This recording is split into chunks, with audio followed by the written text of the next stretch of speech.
مولانا محی الدین قادری اسلام آباد، یہ سمجھا دیجئے کہ عشق رسول کیا ہے؟ کیا کوئی بھی عشق رسول کا نعرہ لگا کر عاشق رسول بن جاتا ہے؟ نہیں، ایسا تو نہیں ہے، ایسا تو نہیں ہے۔ میں تو بالکل سادہ گفتگو کرتا ہوں۔ سادہ گفتگو صوفی کی نشانی ہے۔ نبی پاک صلی اللہ علیہ وآلہ وسلم کے پاس ایک شخص آیا۔ آپ نے پوچھا کیوں آئے؟ اس نے کہا کہ یا رسول اللہ صلی اللہ علیہ وسلم، میں اللہ سے محبت کرنا چاہتا ہوں۔ تو نبی پاک صلی اللہ علیہ وآلہ وسلم نے ارشاد فرمایا کہ بلا اور مصیبت کو چادر بنا لے، کہ اللہ تعالیٰ کی محبت بلا اور مصیبت کے ساتھ جڑی ہوئی ہے۔ ایک دوسرا شخص آیا، کہنے لگا یا رسول اللہ صلی اللہ علیہ وآلہ وسلم، میں آپ سے محبت کرنا چاہتا ہوں۔ تو آپ نے فرمایا کہ پھر تو تعلیمات فقر کو اپنا لے، کہ میری محبت تعلیم فقر کے ساتھ جڑی ہے۔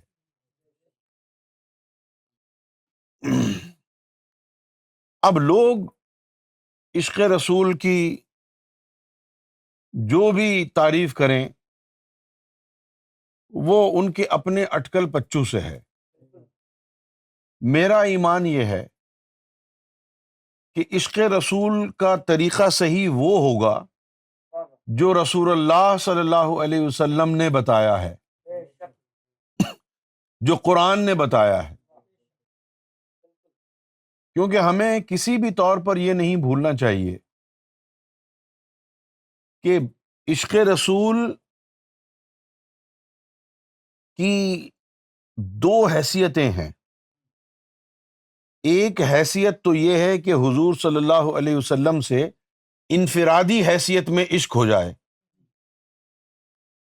اور دوسری جو حیثیت ہے عشق رسول کی وہ یہ ہے کہ عشق رسول بمنزلہ وسیلہ عشق الہی بنتا ہے۔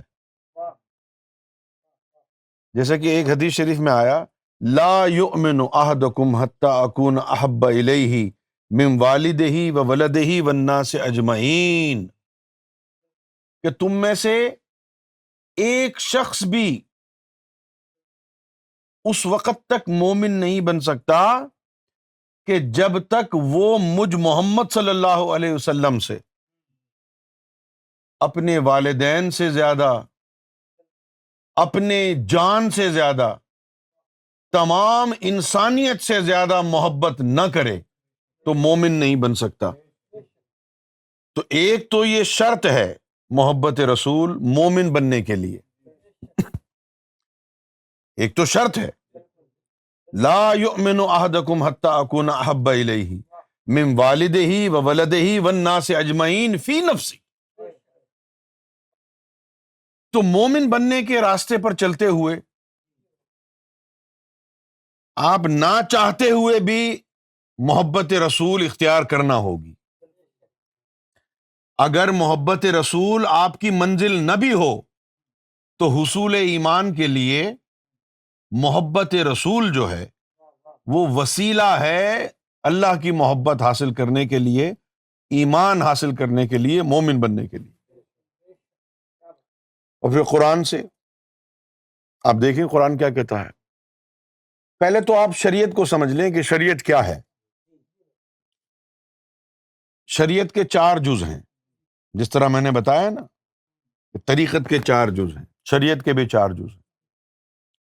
قرآن، سننا، اور پھر اجماع۔ کیا ہے؟ اجماع۔ تیسرا اجماع ہے، scholarly consensus, consensus of the scholars, اجماع۔ اور چوتھا ہے قیاس،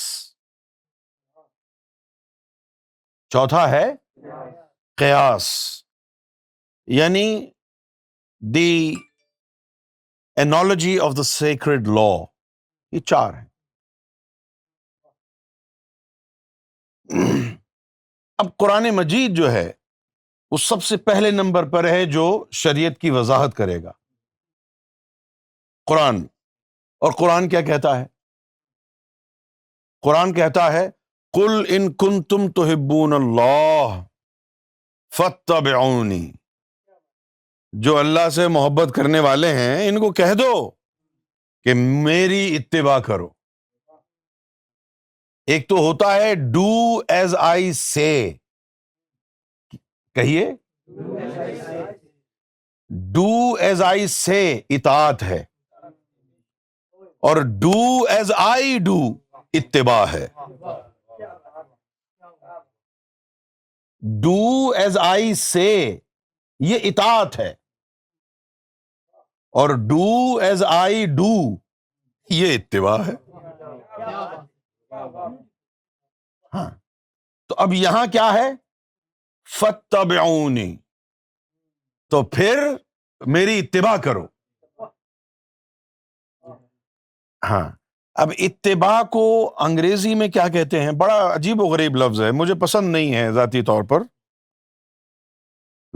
پر مجھے یہ لفظ پسند نہیں ہے. لیکن جتنے بھی اسلامک اسکالرز، اورینٹلسٹ، جتنے بھی ٹرانسلیٹریشن کرنے والے ہیں، انہوں نے اتباع کے لیے یہی انگریزی لفظ استعمال کیا ہے، ٹو امیٹیٹ. انہوں نے یہ لکھا ہے، میں کیا کر سکتا ہوں. میں نے تو بڑا ہی سادہ سا لفظ اس کے لیے اپنے ذہن میں رکھا ہوا ہے. بجائے یہ کہنے کے کہ امیٹیٹ می، کہہ دو فالو می. ہاں بات سمجھ گئے؟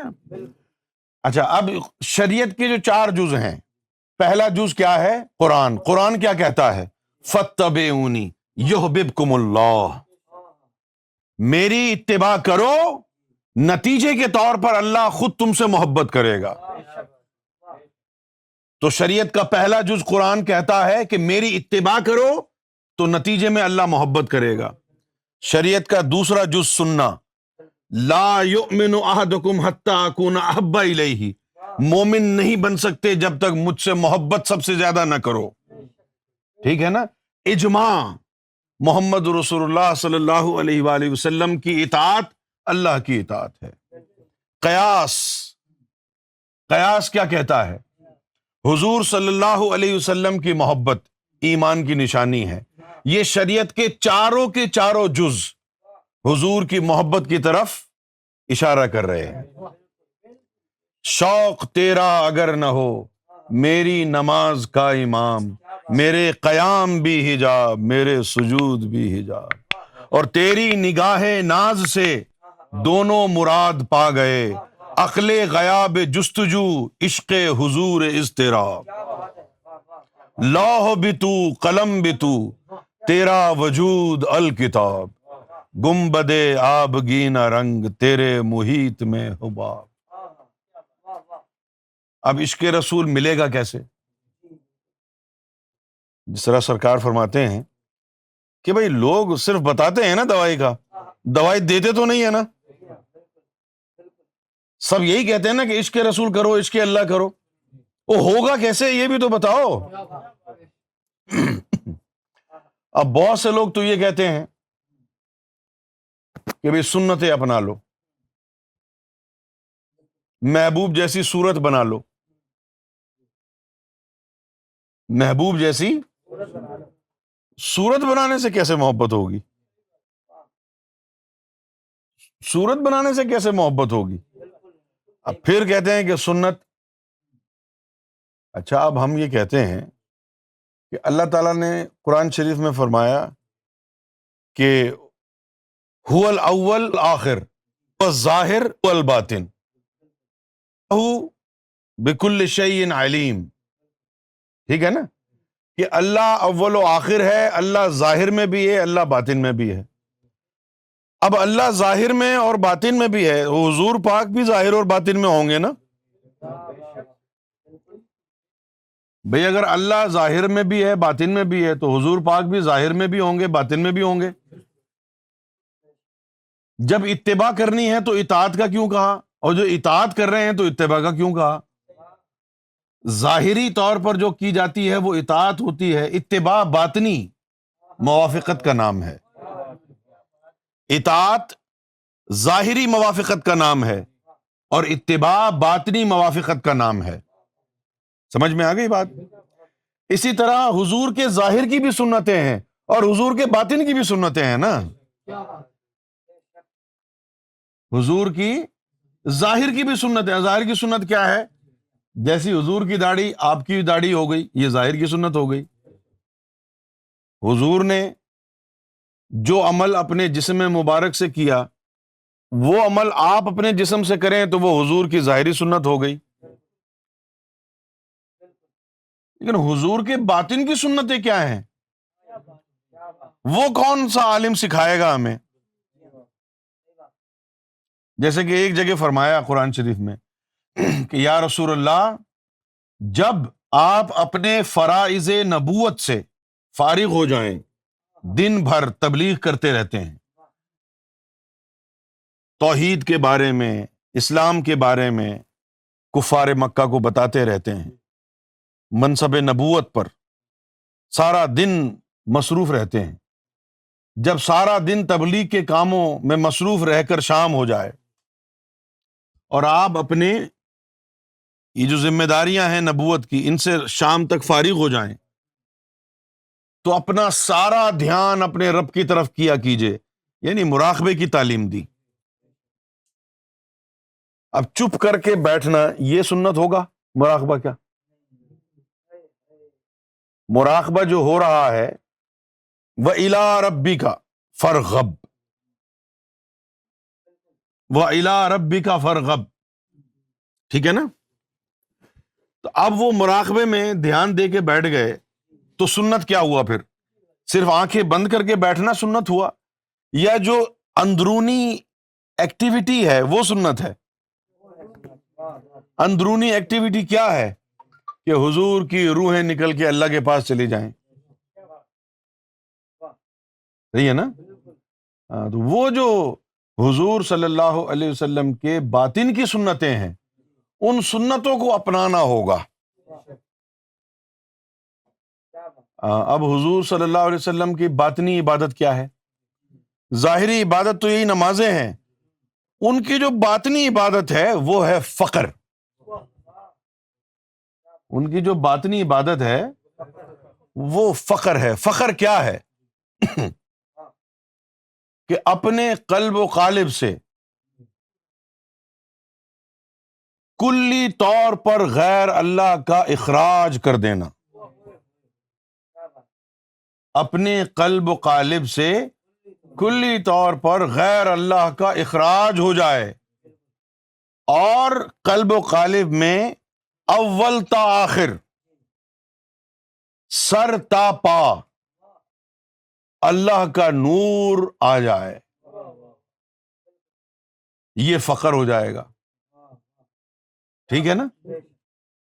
اب یہ فقر حاصل کیسے ہوگا؟ جب آپ کی نسبت باطن محمد رسول اللہ سے جڑ جائے گی، آپ کا قلب حضور کے قلب سے جڑ جائے گا، وہاں سے آپ کو فیض ملے گا فقر کا. حضور کے سینے سے آپ کے سینے کی مخلوقوں کا ملاپ ہوگا، اس ملاپ کو عشق رسول کہا جائے گا. اس ملاپ کو، یہی وجہ ہے کہ نبی پاک صلی اللہ علیہ وسلم نے فرمایا کہ علماء من صدری، کہ علماء وہ ہوں گے جن کا میرے سینے سے تعلق ہوگا. علماء من صدری، عالم ہوتا ہی وہ ہے کہ جس کے پاس دل کی تعلیم ہو. نبی پاک صلی اللہ علیہ وسلم نے فرمایا کہ اتقوا عالم الجاہل، جاہل عالم سے ڈرو اور بچو. صحابہ کرام نے پوچھا کہ عالم بھی اور جاہل بھی؟ پریشان ہو گئے. آپ نے فرمایا کہ عالم اللسان، کہ زبان اس کی عالم ہو، وہ جاہل القلب یعنی اسود، لیکن اس کا دل جاہل یعنی سیاہ ہو. تو حضور صلی اللہ علیہ وسلم کا عشق حاصل کرنے کے لیے تعلیمات فقر کو اپنانا ہوگا، اس کے بغیر عشق رسول حاصل نہیں ہو سکتا۔ اب آپ امامہ باندھنے کو، داڑھی رکھنے کو، مسواک کرنے کو عشق رسول سمجھتے ہیں تو یہ جو ہے بہت بڑی آپ کی غلط فہمی ہے۔ داڑھی رکھنا جو ہے اور امامہ باندھنا، خوشبو لگانا، یہ چھوٹی چھوٹی سنتیں ہیں، یہ عشق رسول نہیں ہے۔ عشق رسول میں تو آدمی کا سینہ، آدمی کی روح حضور صلی اللہ علیہ وسلم کے سینے سے جڑی ہوتی ہے۔ مومنوں کے لیے تو قرآن مجید نے کہا ہے کہ اے مومنوں، یہ جو محمد رسول اللہ کی ذات ہے یہ تمہاری جانوں کے اتنے قریب ہیں کہ تم بھی اپنی جانوں کے اتنے قریب نہیں۔ یعنی تو مومن کی شان جب قرآن نے یہ بتائی کہ مومن خود اپنے اتنا قریب نہیں جتنا حضور اس کی ذات کے قریب ہے، تو یہی ہے نا عشق، کہ انسان خود اپنے آپ سے بیگانہ ہو اور حضور اس کے شناسہ ہوں۔